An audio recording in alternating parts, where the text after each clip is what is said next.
खूप काही बोलले खरं माझ्याविषयी. मी काही एवढा मोठा नाही, मी तुमच्यासारखाच एक साधक आहे. आणि सगळ्यात महत्वाचं प्रेम सुख द्यावे, प्रेम सुख द्यावे एवढ्या उक्ती प्रमाणात तुम्ही बोलवलं आम्ही यायचं. वडिलांनी तेच सांगितलं, आपला जो आहे त्यांनी बोलवलं की नाही म्हणायचं नाही, ज्या दिवशी मोकळा तेव्हा यायचंच. माऊलीने पहिल्यांदा प्रेमाने फोन केला, दरवर्षी शिबिराचं आमंत्रण असतं तसं दिलं. आणि पहिलाच दिवस त्यांची पुढच्या दिवसाची योजना होती माझ्या नावाची, पण त्यावेळेस मी दुसरीकडे जाणार होतो. 8-9 तारीख असं काहीतरी विषय होता आपल्या डोक्यात, आणि त्या दिवशी रायगडला जाण्याची शक्यता आहे. विषय रायगडाचा वेगळा आहे खरं तर.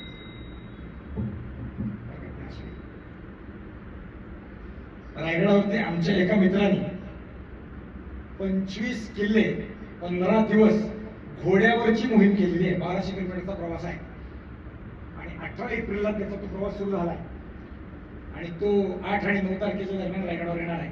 या 25 किल्ल्यावर सुमारे 25 घोडेस्वार 1200 किलोमीटर घोड्यावरचा प्रवास करून 25 किल्ल्यावरचं जल एकत्रित करणार आहे. प्रत्येक किल्ल्यावर असणारी जी टाकी आहे, या टाकी म्हणजे पाण्याचे तलाव किंवा लहान मोठी विहीर, तळी, यातलं पाणी ते आणणार आहे. आणि ते 25 कलशाचं पाणी शिवाजी महाराजांना 8 किंवा 9 तारखेच्या दरम्यान समर्पण करणार. गेले सुमारे 25 वर्षापेक्षा जास्त काळ ते घोड्यावरच्या मोहिमा करतात, घोड्यावरचे.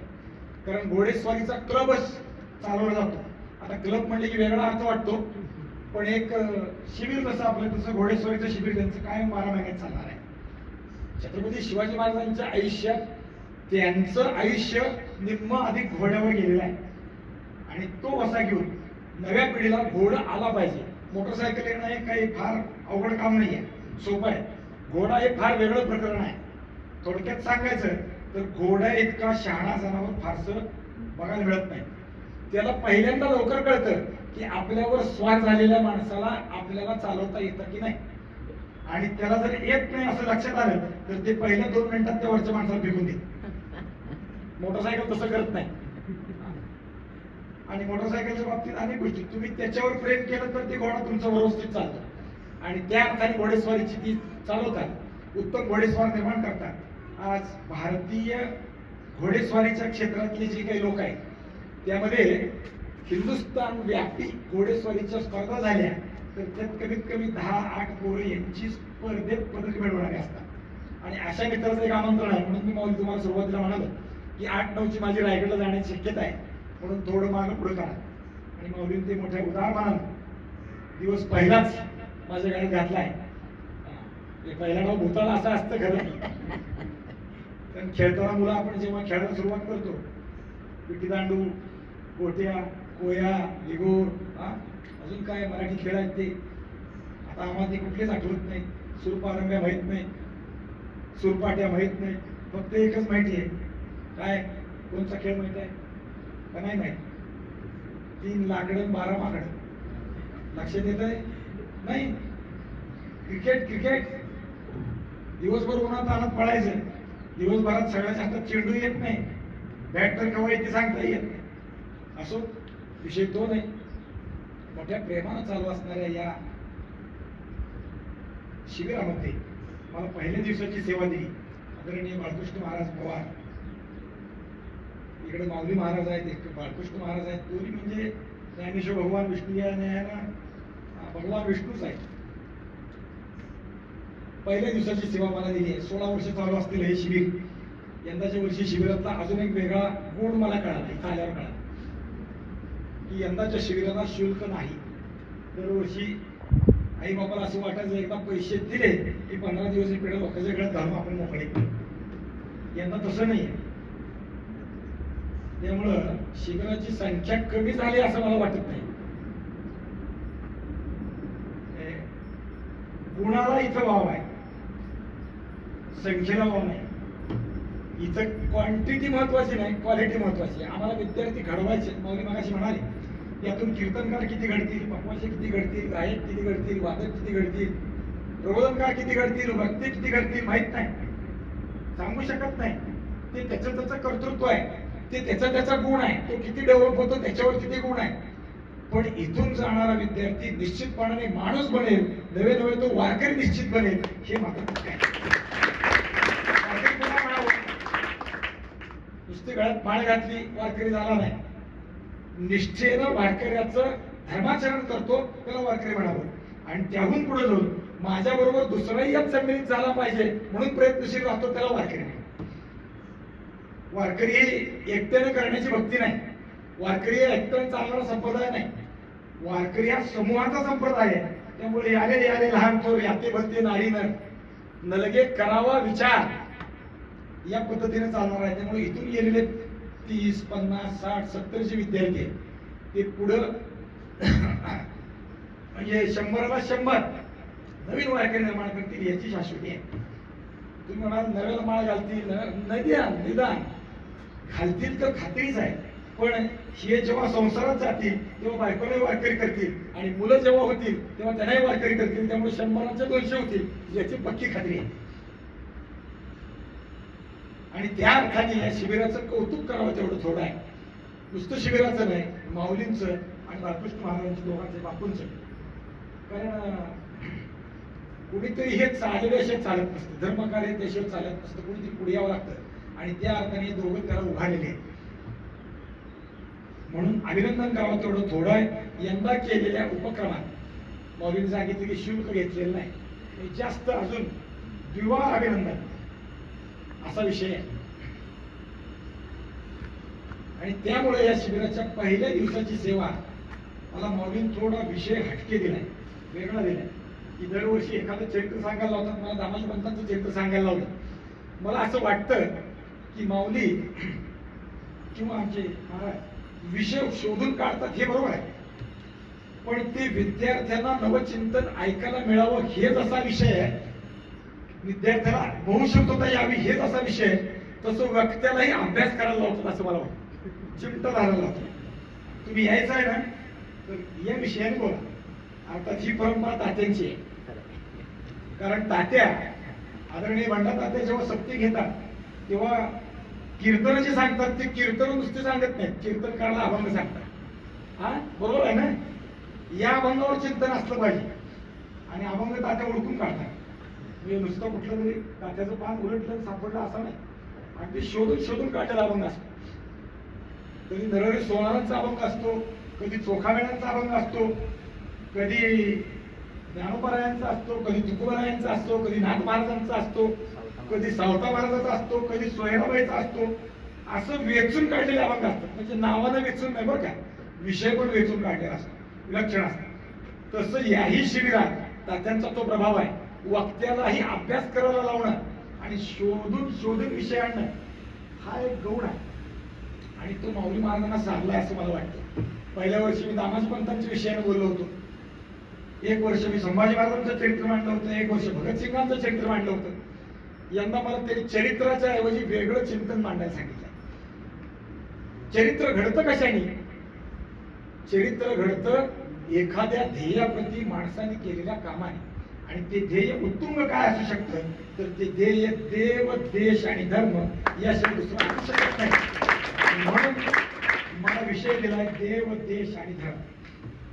त्या अर्थाने मला थोडं मांडायचं आहे. थोडं वेळेची मर्यादा पण आहे. पहिला दिवस असल्यामुळं म्हणजे जरी 3 ते 5 असलं आणि उशीर सुरू झालेला असला तरी 4 ते 6 मी नाही करणार. कारण मी 5 वाजता संपवणार आहे. कारण माझं आदरणीय महाराजांचं तसंच चर्चा झाली की 5 वाजता संपू येणार आहे. थोडा विषय जड वाटेल असं मला वाटतंय, पण पहा कसं होतंय. देव देश आणि धर्म आम्ही अनेक गोष्टींनी विचार करतो, वारकरी म्हणून विचार करतो.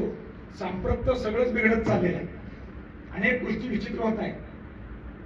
वारकऱ्यांनी केवळ एवढंच चिंतन मांडलं पाहिजे अशी हटवादी भूमिका वेगळ्या अर्थाने येते. पण वारकरी म्हणजे कोण? मगाशी मी जसं म्हणालो, नुसतं वारकरी म्हणजे वारकरी नाही. आपल्या बरोबर सद्धर्माचरणाला जो दुसऱ्याला प्रवृत्ती करतो त्यालाही वारकरी म्हणायचं आहे. स्वतः सद्धर्माचरण करणं आहे म्हणजे धर्माचे पालन करणे, पाखंड खंडन याही गोष्टी महत्वाच्या आहेत. जे धर्मावर आघात करतात त्याला पाखंडी म्हणतात आणि त्या पाखंड्याचं पाखंड खंडन करणं म्हणजे धर्माचं रक्षण आहे. म्हणजे वारकरी कोण आहे? वारकरी त्या अर्थाने महत्वाचा आहे. आणि दुसऱ्या अर्थाने जेव्हा वारकरी म्हणून अजून एक विचार करतो तेव्हा छत्रपती शिवाजी महाराज हेही वारकरी असं म्हणणं क्रमप्राप्त होतं. कारण धर्माचे पालन म्हणजे संत तुकाराम महाराज आहेत आणि करणे पाखंड खंडन म्हणजे छत्रपती शिवाजी महाराज आहेत. पाखंड्यांचं खंडन कधी कधी शास्त्राने करावं लागतं आणि कधी कधी शस्त्राने करावं लागतं. कारण जेव्हा शास्त्र दुबळं ठरतं, नुसतं वाद विचार चर्चा वादविवादाचा काळ संपून गेला आणि समोरचा येणारा शत्रू आईबळी महाबळीच्या ताकदीनं आपल्याला आणि आपल्या धर्माला संपवायला आलाय, तेव्हा त्याचं खंडन करण्यासाठी आधी शस्त्र धारण करावं लागतं. ते छत्रपती शिवाजी महाराजांनी केलंय. म्हणजे छत्रपती शिवाजी महाराज हातात शस्त्र घेऊन समोरच्या शत्रूचं निर्दालन वार करून करतात, म्हणून तेही वारकरी आहेत. आणि त्या अर्थाने विचार आपल्याला केला पाहिजे असं मला वाटतं. आम्ही जेव्हा रामायणाचा अभ्यास करतो तेव्हा रामायण केवळ अध्यात्म आहे असं विचार व्यक्त करतो. रामायण केवळ अध्यात्म नाही, उत्तम माणूस बनवण्याचंही एक अभ्यास ग्रंथ आहे. याबरोबर धर्म कसा राखावा हेही शिकवणारा ग्रंथ आहे. आणि रामायणाच्या विषयाने जेव्हा विचार करतो तेव्हा रामायणामध्ये रघुरामचंद्रांनी लंकेवर स्वारी केली. स्वारीचं कारण सगळ्यांना माहित आहे की सीतामाईची सुटका, धर्माचे पालन इथं आले. स्त्री ज्या देशात मुक्तपणानं राहू शकत नाही तिच्यावर जबरी केली जाते, तिला पळवून आणलं जातं, तिची सुटका म्हणजे धर्माचं पालन.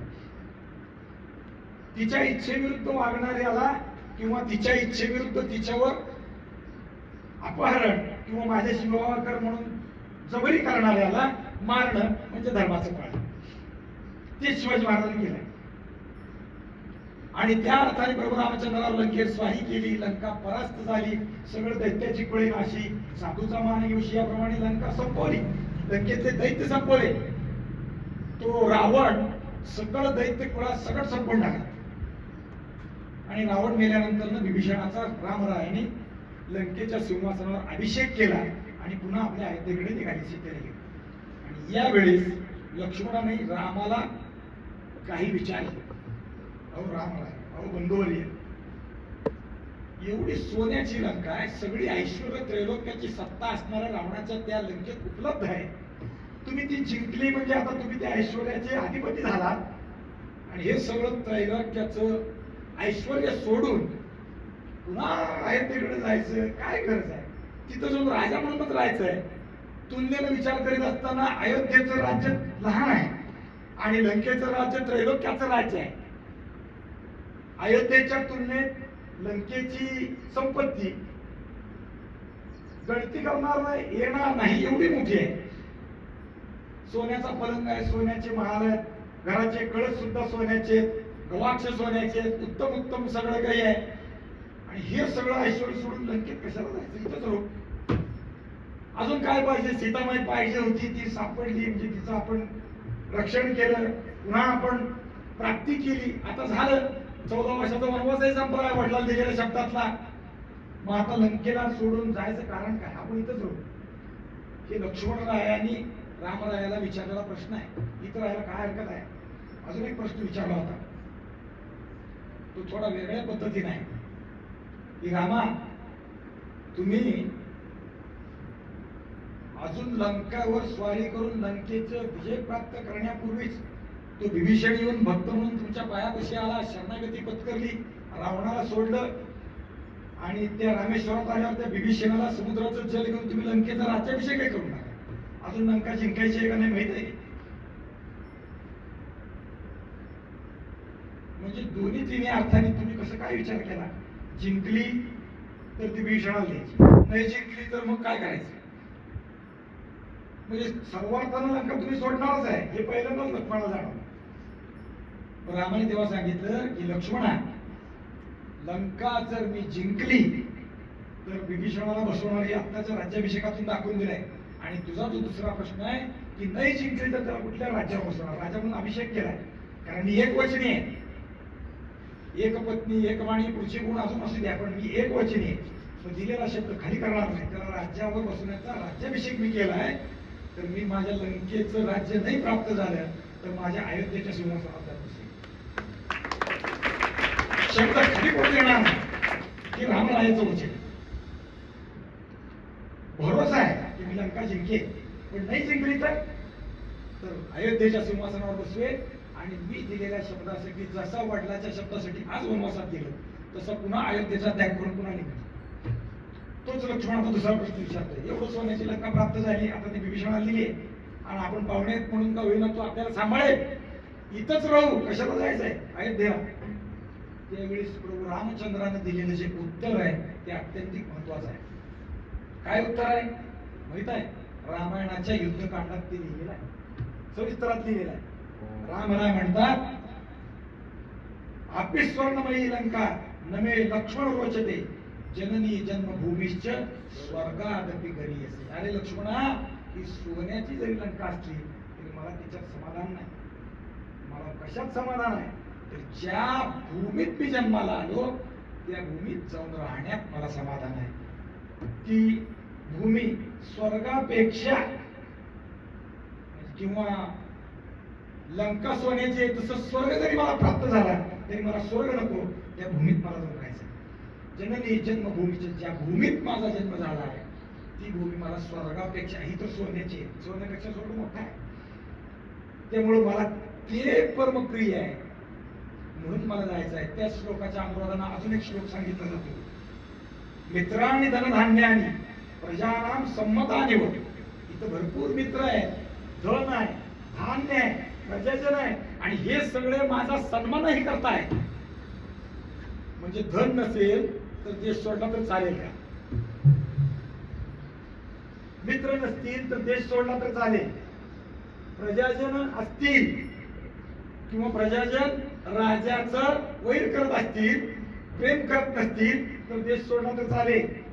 पण हे सगळंही प्राप्त असून सुद्धा जननी जन्मभूमीश्च स्वर्गादपि गरीयसे, हे जरी मला दुसऱ्या देशात मिळालं तरी मला ते काही नको आहे. इथं मला विभीषणासारखा मित्र आहे, हो. इथं मला धन आहे, धान्य आहे, प्रजाजन माझ्यावर प्रेम करताय, तरी सुद्धा माझी जन्मभूमी मला प्रिय आहे.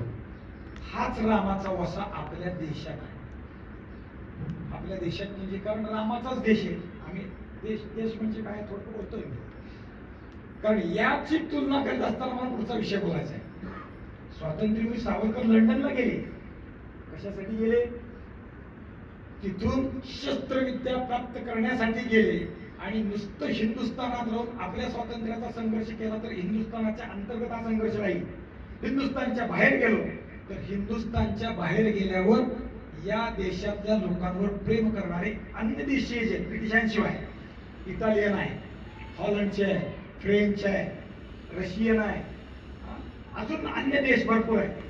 हे सगळे लोकही आपल्याला जमवता येतील आणि हिंदुस्थानच्या स्वातंत्र्याचा संघ भारताच्या बाहेर उभा करता येईल. म्हणून स्वातंत्र्यवीर सावरकर भारताच्या बाहेर गेले, लंडन मध्ये राहिले. आजही लंडन ऐहिक दृष्ट्या सर्वसंपन्न आहे, अमेरिका सर्वसंपन्न आहे.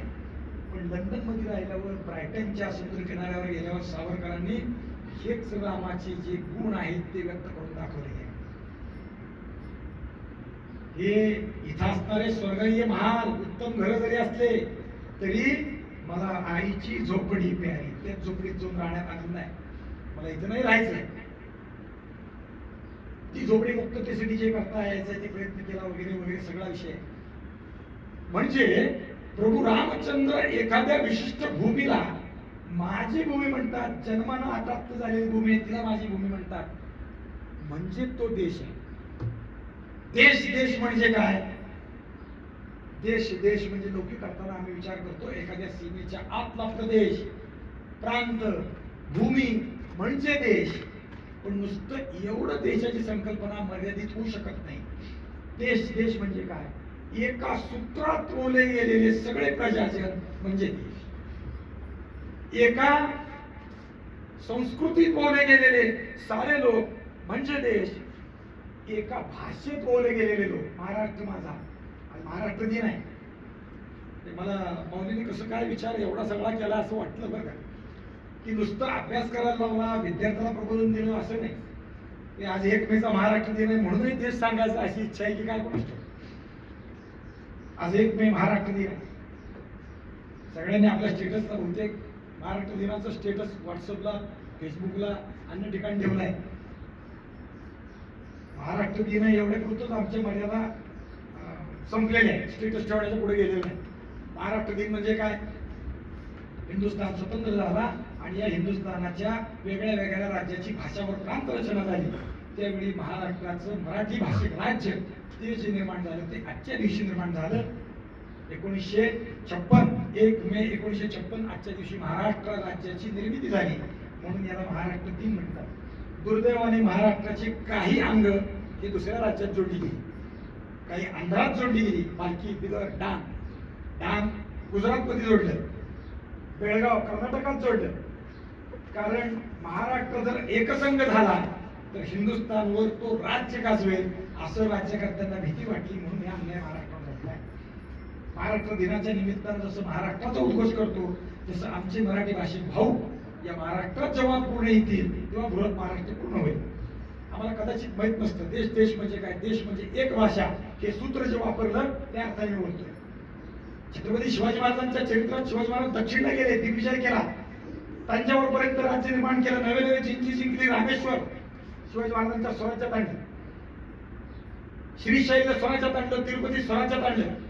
आणि परत येत असताना कोप्पलच्या किल्ल्यापाशी हुसेन खान मियाना आणि त्याचा भाऊ अब्दुल मियाना हे दोघं पठाण बंधू या प्रदेशातल्या लोकांना फार त्रास देत होते. कोप्पल बेळगावच्या खाली येत होते, म्हणून शिवाजी महाराजांना ते लोक तक्रार घेऊन आले की यांच्या तापातून आम्हाला वाचवा. हा कर्नाटकाचा भाग आहे आणि शिवाजी महाराजांनी त्याच्यावर त्या 2 पठाण बंधूवर स्वारी केली, त्यांना परास्त केलं, कोप्पळचा किल्ला स्वतंत्र केला, ते स्वराज्यात आणलं आणि मराठी मुलूक पुन्हा मराठी मुलुकात आला. आम्हाला यातल्या अनेक गोष्टी माहीत नाही. शिवाजी महाराजांचं चरित्र फक्त ठराविक गोष्टी पुरतं माहीत आहे. थोडंच जेवढं आमच्या स्वार्थाचं आहे तेवढं.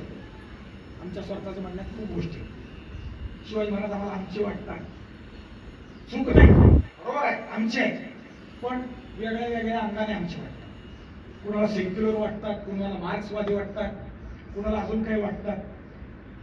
पण शिवाजी महाराज सकल महाराष्ट्राचे नाही तर सकल हिंदू राष्ट्राचे प्रणेते आहे, सकल जनाचे तारणहार आहे. मराठी मुलकात पुन्हा कोप्पळचं स्वातंत्र्य त्यांनी सोडून स्वातंत्र्य निर्माण केलं, मराठी मुलकात घेतलं.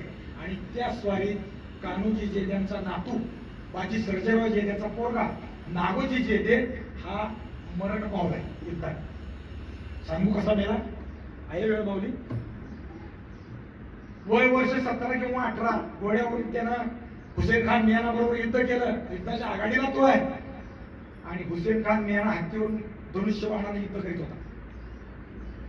त्याने घोडा हत्तीवर घातला आणि वरून तरी बाण मारला. हुसेन खान मियाना घोडा आणि हत्ती तुलना करा, वर आहे.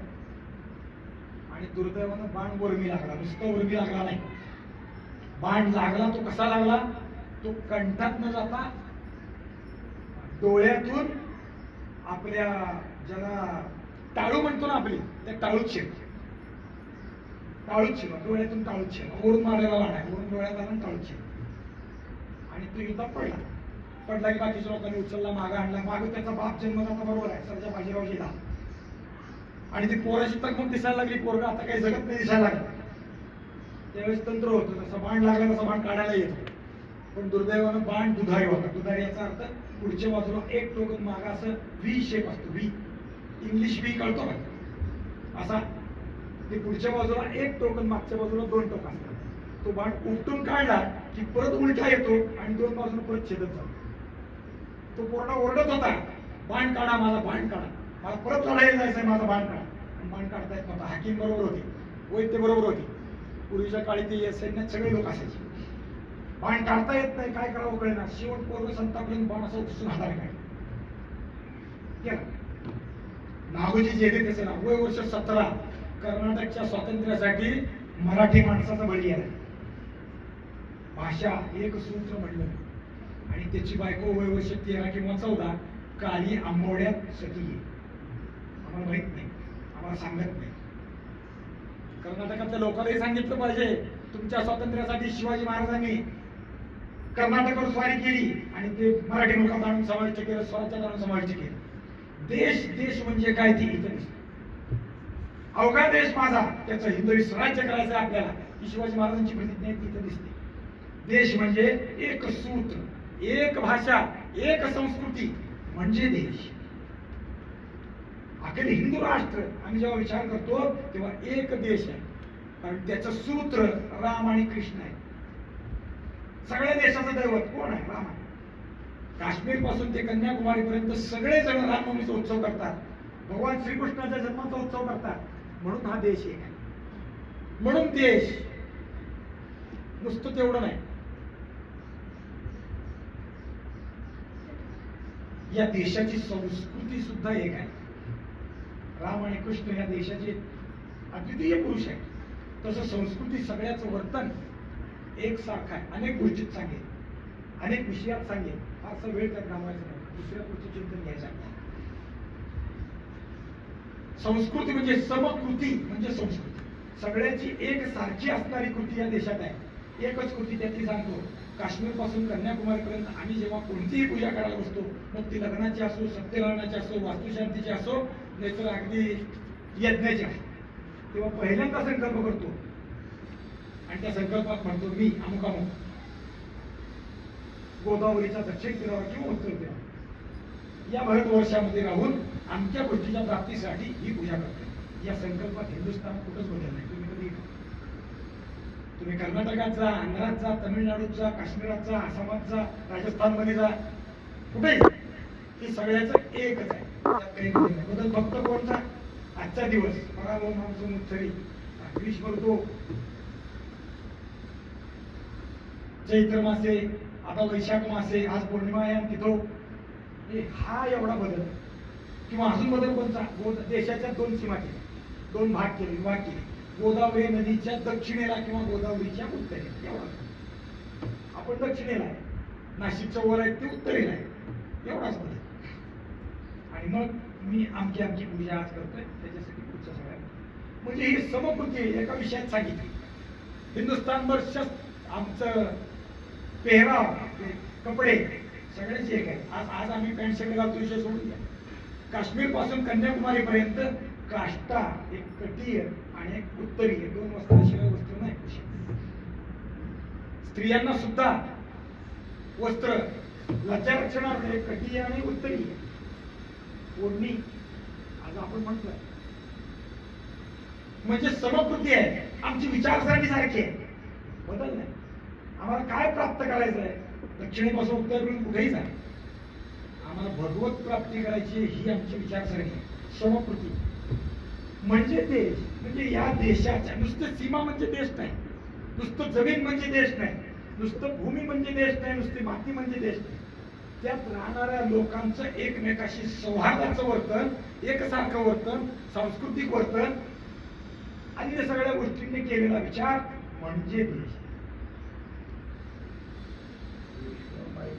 वैष्णवांचा धर्म भेदाभेद भ्रम अमंगळ, त्याहून पुढचं तुकोबारायांचे वचन आहे. देश म्हणजे कशाला म्हणावं तुकोबारा सांगतात,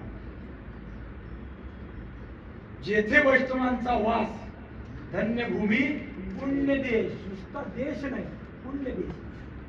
जिथं वैष्णवांचा वास आहे, जिथं वैष्णव राहतात त्यालाच देश म्हणायचं आणि त्याला पुण्यभूमी ही म्हणायचं, असं तुकोबारा सांगतात. ते अवघड फार पुढचा सगळाच विलक्षण.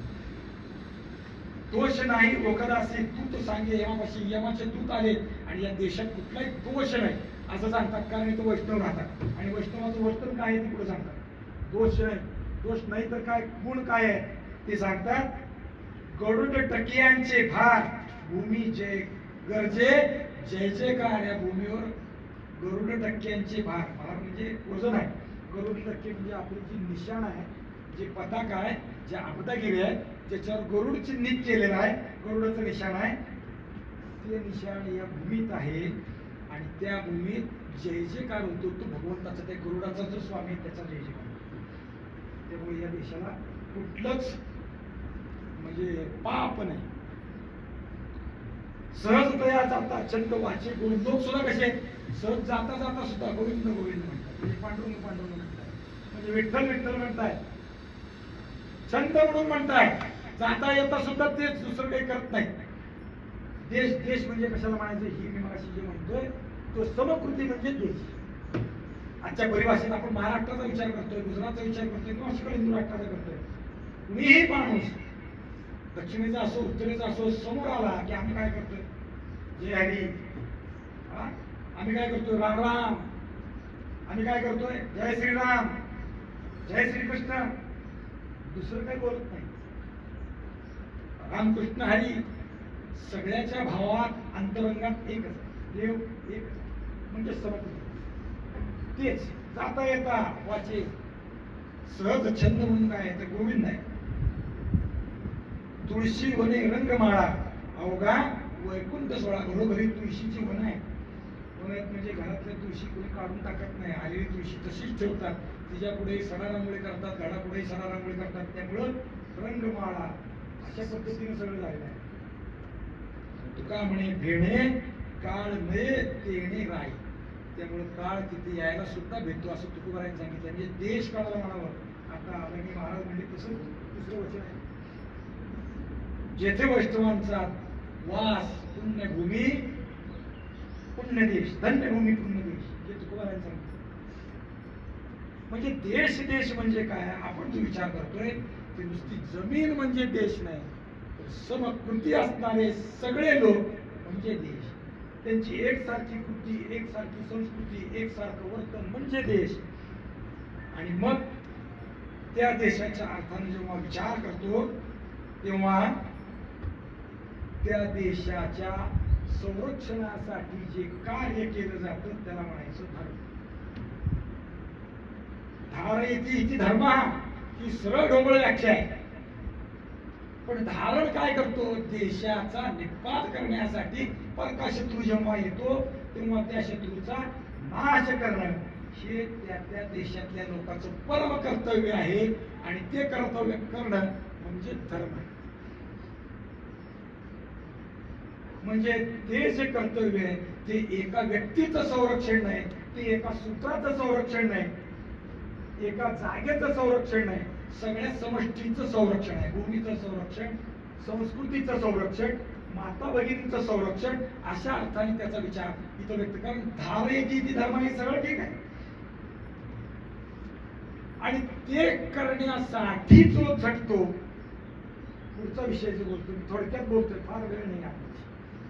ते करण्यासाठी हे सगळं देशाच्या जतनासाठी म्हणजे धारण करतो तो धर्म. आणि तो धर्म जो जगतो किंवा धर्म जो धारण करतो त्याला म्हणायचं देव. थोडक्या परिभाषेत देवाचा जर विचार केला तर देव कुणाला म्हणावं, अनेक व्याख्या पुराणापासून वेदापासून वारकरी संतांनी किंवा अनेक लोकांनी वेगळ्या वेगळ्या केल्या. त्याचा विचारही करता येण्यासारखं आहे. दितीचे आणि आदितीचे कश्यप ऋषीपासून झालेले जे पुत्र आहेत, दितीचे ते दैत्य आणि आदितीचे ते देव, असं आपल्याला माहित आहे. पण देव अनेक अर्थाने विचार, देवाचे खूप विभाग आहेत, खूप गोष्टी आहेत. वेदापासून ते पुराणापासून अनेक विचार करता येतात. तेव्हा ज्याच्या अंगी दैवी गुण आहेत त्याला देव म्हणायचं, हे सगळ्यात महत्वाचं आहे. बाकीच्या विषयाला मला फारसं शिकायचं. दैवी गुण म्हणजे दैव म्हणजे नशीब, नशीब पालटण्याचे ज्याच्या अंगात गुण आहेत ना त्याला देव म्हणायचं. नशीब म्हणजे काय किंवा देव म्हणजे काय त्याचा विचार वेगळ्या पद्धतीने जेव्हा पंचमहाभूत, कारण देवाचा विचार जेव्हा आमच्या वेदशास्त्रांनी केला आहे तेव्हा देवाचा विचार करताना त्यांनी असं सांगितलंय, दैवी दिव्य अशी शक्ती ज्याच्यापाशी आहे त्याला देव म्हणायचं. म्हणजे ज्याच्याकडे दिव्य तेज आहे, अलौकिक सामर्थ्य आहे त्याला देव म्हणायचं. मी त्याची उदाहरण देऊन बोलता येईल. तुमच्या आमच्यासारखा सामान्य माणूस म्हणून जन्माला आलेला प्रभू रामचंद्र देव झाला. का देव झाला? अलौकिक शक्ती दिव्य तेज त्याच्यापाशी आहे. त्या तेजातून त्यांनी धर्माचं रक्षण केलं, देशाचं रक्षण केलं, म्हणून देव झाला. सोपं सांग. 2 हात 2 पाय 2 कान 2 डोळे 1 नाक असं रामरायाचं चित्र आहे. आम्हाला काही रामराय वेगळे दिसत नाही. वेदातले देव वेगळे वेगळे. कुणी त्रिमुख आहे, कुणी पंचमुख आहे. भगवान शंकर पंचमुखी म्हणले जातात. तो ब्रह्मदेव चतुर्मुख मानला जातो, बरोबर आहे का? रावण दशानन आहे, 10 मुखाचा आहे. अष्टभुजा देवी 8 हाताचे, म्हणजे देवाचे लिंग किंवा आकार गुण याप्रमाणे भेद आहे, त्या भेदात फारसं जायचं नाही. पण दैवी अलौकिक शक्ती ज्याला प्राप्त झाले त्याला देवत्व प्रदान केले आमच्या देवाने, आमच्या लोकांनी. दैवी म्हणजे म्हणजे नशीब बदलवणारी शक्ती ज्यांच्याकडे आहे, म्हणजे नशीब याचा अर्थ पंचमहाभूत असाही करता येतो. पंचमहाभूत म्हणजे चराचर सृष्टीची निर्मिती ज्याच्यापासून झाली त्यांच्या अनुरोधाने आपण जे वागतो त्याला पंचमहाभूत म्हणतात. हा तेज पृथ्वी आकाश ही सगळी जी आहे ती पंचमहाभूत आहे. जेव्हा एखादी वीज कडकडते तेव्हा आम्हाला काहीतरी कंपित होतो, भयचकित होतो, हे काहीतरी वेगळं वाटतं, कारण ते आम्हाला माहीत नसते, रोजच्या जीवनात समोर नसते. जेव्हा सोसाट्याचा वारा सुटतो ती पंचमहाभूत आहे. वीज म्हणजे पंचमहाभूतातलं एक. सोसाट्याचा वारा सुटतो तेव्हा आम्ही थरथरून जातो, घाबरून जातो, वारा भयानक सुटलाय काय करा. पाऊस पडायला लागतो तेव्हा आम्ही घाबरून जातो. पाणी अति पाणी होतं, घरात पाणी शिरतं, ओढ्याचं असो नदीचं असो, किंवा पाऊसच येत नाही, अतिवृष्टी होते, कधी कधी अतिवृष्टी नाही, वृष्टीच होत नाही आणि दुष्काळ निर्माण होतो. म्हणजे पंचमहाभूताची सांगड बिघडते आणि मग ते नीट व्हावे असं वाटतं. तेव्हा आम्ही त्याची प्रार्थना करतो, म्हणजे देवाला शरण जातो, दुसरं काही. पण जे लोक असामान्य कर्तृत्वाचे असतात, ज्यांच्यापाशी दैवी शक्ती असते, दैवी शक्ती म्हणजे या पंचमहाभूतावरची सत्ता त्यांच्या हातात असते, ते देव म्हणले जातात. पंचमहाभूतावरची सत्ता कशी असते एक उदाहरण सांगतो. भगवान शंकराचंही सांगतो, पांडुरंगाचंही सांगतो, रामाचंही सांगतो. रामरायाचं पहिल्यांदा सांगतो. आप म्हणजे पाणी. पाण्यावर भगवान रामचंद्राने सत्ता चालवली. कशी चालवली? जेव्हा लंकेवर स्वारी केली तेव्हा लंकेवर स्वारी करीत असताना समुद्रातून जाण्यासाठी मार्ग पाहिजे होता लंकेवर जायला, आणि लंकेवर जायला समुद्रातून जायचा मार्ग सरळपणानं मिळेल असं वाटेना. तेव्हा रामरायाने आपला धनुष्यबाण हाती याचा बाण चढवला. पहिल्यांदा प्रार्थना केली समुद्राला, हे सागर देवा मला जायला रस्ता दे, लंकेवर चाललोय. दिला नाही. जेव्हा बऱ्या बोलानं देत नाही तेव्हा शस्त्राची भाषा कळावं लागते. तेव्हा रामरायाने शस्त्र काढलं आणि समुद्रावर चालवण्यासाठी ते धरलं की समुद्रदेव उभारले आणि सांगितलं माझ्यावर बाण चालवू नका, तुम्हाला रस्ता देतो. पण रस्ता देत असताना त्यांनी मार्ग दिला. म्हणजे भगवान कृष्णाच्या जन्माच्या वेळी याच पाण्याने यमुनेतून पलीकडे जाताना तुथडी भरली, पायाला पाणी लागलं, 2 झाले. नुसतं पाय लागला, स्पर्श झाला की यमुना 2 तोंड झाली. आपावरचं हे ते काय शक्ती म्हणजे पाण्यावर पंचमहाभूतावरची भगवंताची शक्ती आहे ती तिथं दिसून येते. माझी शक्ती इतकी विलक्षण आहे की मला जायला रस्ता माझा बाप म्हणून तिला करून दिला. तसं समुद्राने रस्ता करून दिला, जायला रस्ता देतो. फक्त एक करा, समुद्रावर सेतू घाला. ते सांभाळायचं काम माझं, ते तरंगायचं काम माझं. तुमच्याकडे ते युद्ध विशारद जसे लोक आहेत, तसे अभियंता म्हणजे बांधकाम विशारद लोक आहेत, स्थापत्य आहे. ते नरदिनाला बोलवा तुम्ही पूल घाला, तुम्ही ते पूल पडू देत नाही. आजही पडलेलं नाही. तो रामरायाला किती वर्ष झाली? आधुनिक विद्वान म्हणतात 5000 वर्षापूर्वी, त्याच्या आधीचे विद्वान म्हणतात 10,000 वर्षापूर्वी. अजून नवीन विद्वान तर त्यालाही मानायला तयार नाही. काही लोक रामराय झालेच म्हणत नाहीत.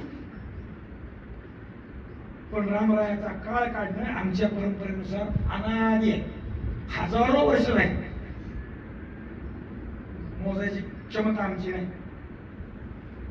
आणि तो पूल उभा राहिला म्हणजे पाण्यावर विजय मिळतो. रामराय म्हणजे पंचमहाभूतातला एक महाभूताचा विजय. एवढ्या पुरतं मी बोललो, बाकी सगळे सांगितलं. कृष्णाने आणि रामाने ते कसं केलं एवढंच बोलतो. दैवी शक्ती म्हणजे काय? पंचमहाभूतावरचा विजय. आम्ही पांडुरंगाचं स्वरूप चिंतनात आणतो, पांडुरंगाचं वर्णन करतो. पायाखाली वीट आहे, विटेवर देव उभे आहे, कोकणात गुरुराखाची काठी, दोन्ही पायाच्या मध्ये धरले, वासनीवेलाचा करदोडा आहे, कमरेला ते सगळं आहे, मुक्तकेशी दाशीच्या पायावरची खूण आहे, काय ते धोतर नेसलेलं आहे हे सांगतोय. पण डाव्या हाती कमलपुष्प आहे आणि उजव्या हाती शंख आहे. नाही, डाव्या हाती शंख आहे, उजव्या हाती कमलपुष्प आहे. कमळ शांततेचं प्रतीक आहे, तसं ज्ञानाचंही प्रतीक आहे. आणि शंख हे युद्धाचं प्रतीक आहे. लोक असं म्हणतात की पांडुरंग युद्धाची देवता नाही. त्याला हे उत्तर आहे.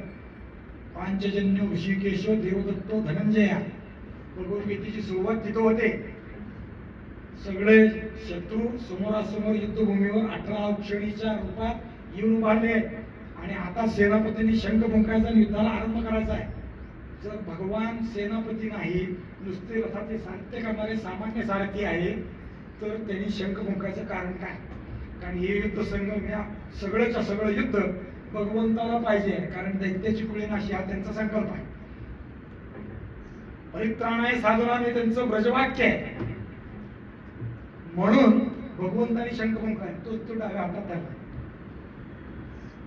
हातही डावा आहे बरं का, माऊली मुद्दाम सांगतो. कारण काय, अनेक प्रश्न निर्माण होतात. कधी कधी ते मूड उकलतं, कधी नाही उकळत, खूप दिवस जातात. मला असं वाटतं, खरं खोटं तुम्ही चिंतन करा, तुम्ही म्हणला हरकत नाही, की डाव्या हाती शंख धरला. त्याचं कारण असं, शंखाचं नाव काय मी मगाशी सांगून दिलं. पांचजन्य. पांचजन्य म्हणजे काय? 5 जन्य म्हणजे पंचमहाभूत. पंचमहाभूत ज्याच्यापासून जन्माला येतात तो हा शंख आहे. शंख सामान्य नाही. 5 महाभूत ज्याच्यापासून जन्माला येतात तो मी डाव्या हातात धरले, तेही 2 बोटात धरले. तुम्ही थोडं पाहायचे ते पाहा. म्हणजे जे 5 महाभूत आहेत ते डाव्या हातात 2 बोटात माझ्या मी सांभाळून धरले. ती माझ्या नियंत्रणाच्या. म्या बोलविल्या वेद बोले, म्या चालविल्या सूर्य चाले, म्या हलविल्या पान व्हाले. या न्यायाने 5 महाभूत मी हरवल्यावर हलतात, तो पण हलत नाही. हे दाखवायसाठी तो पंचजन्य डाव्या हातात धरलाय. आणि कधी कधी माझी इच्छा झाली तर त्याच्याकडून मी प्रलय घडवून आणीन आणि तो शंख वाजवून सगळ्या शत्रूचा निपात करून टाकेन, दाखवण्यासाठी तो हातात धरलेला आहे. म्हणजे भगवान पांडुरंग पंचमहाभूताला आपल्या अधीन ठेवतात.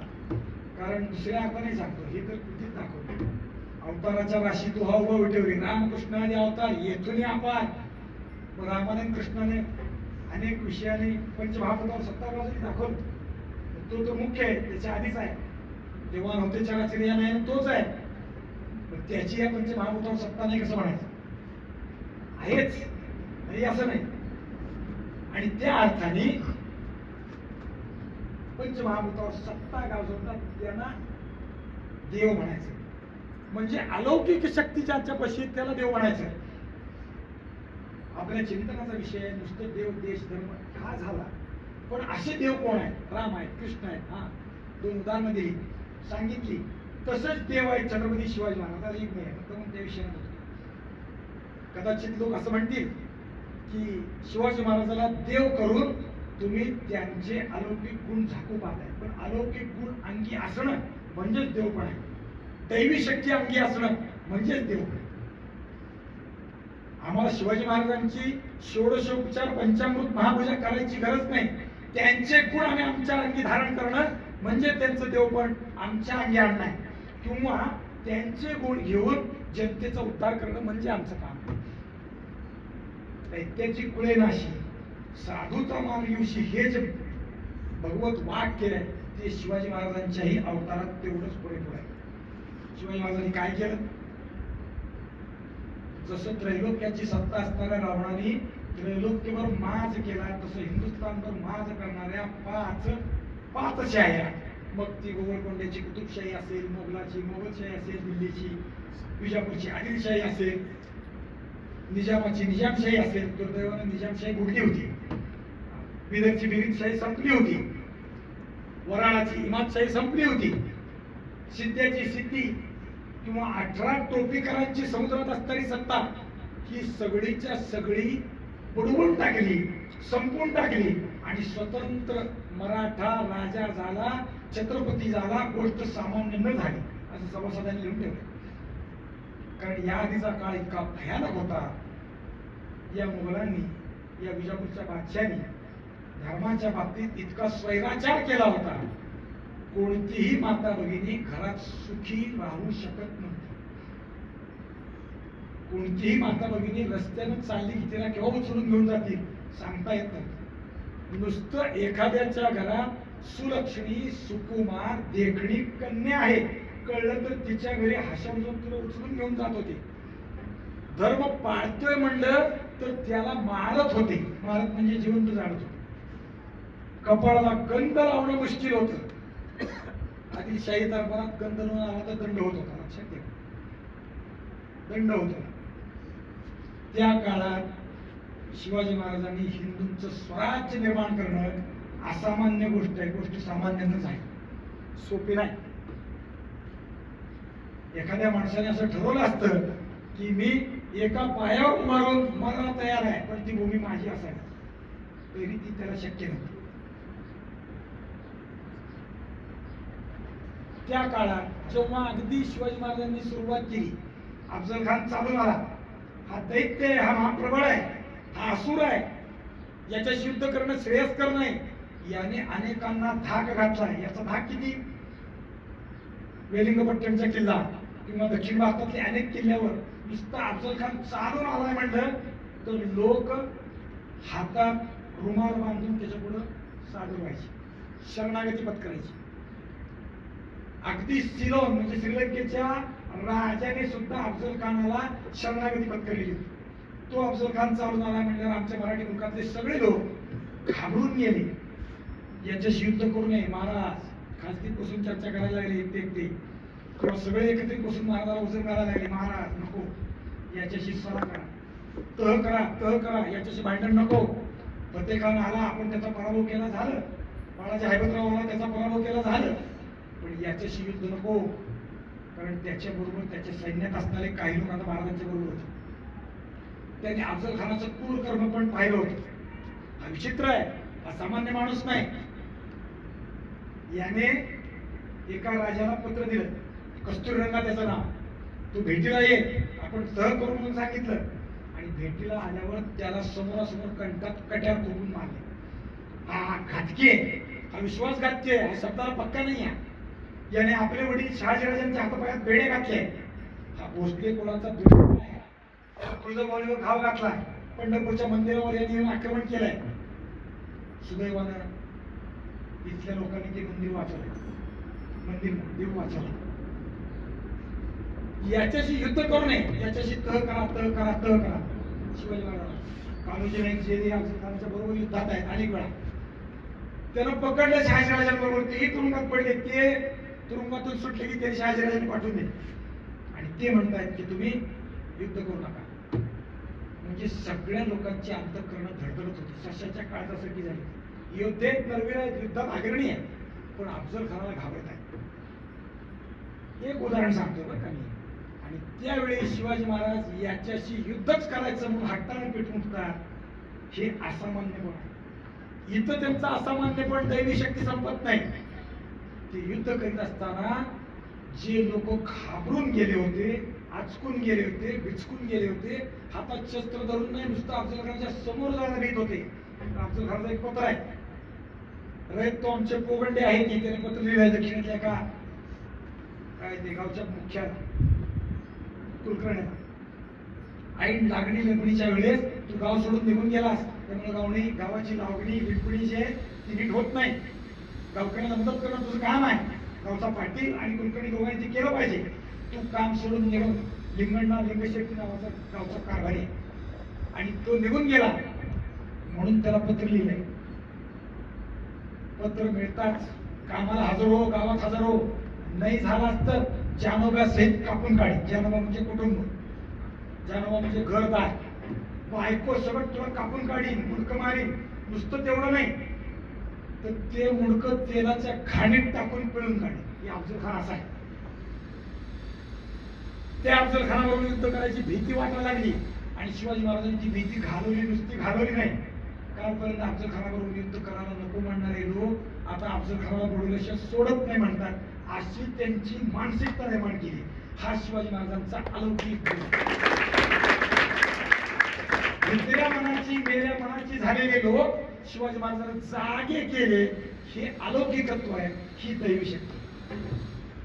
म्हणून अशी दैवी शक्ती ज्याला प्राप्त आहे त्याला देव म्हणतात. पण शिवाजी महाराज एकटे आहेत का? अशा दैवी शक्ती असणाऱ्या अनंत लोकांची शिवाजी महाराजांनी फौज उभी केली.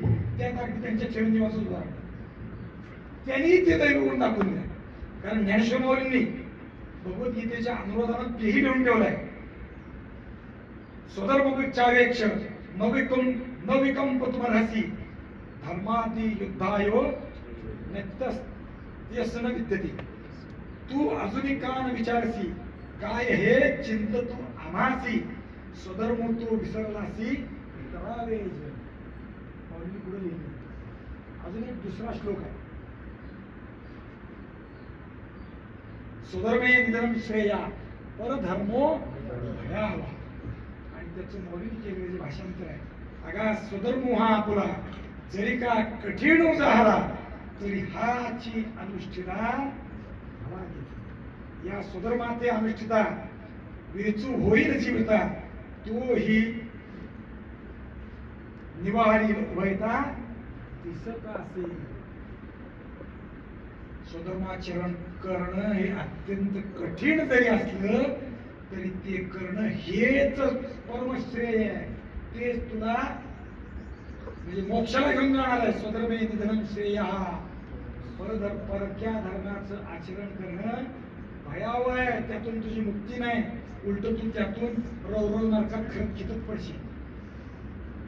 हे माऊली सांगतात, हे भगवान श्रीकृष्ण सांगतात. मी सगळ्या अर्थानं खरं खूप विचार करून बोलायचा विचार होता की प्रभू रामचंद्राने हे कसं वर्तन केलं.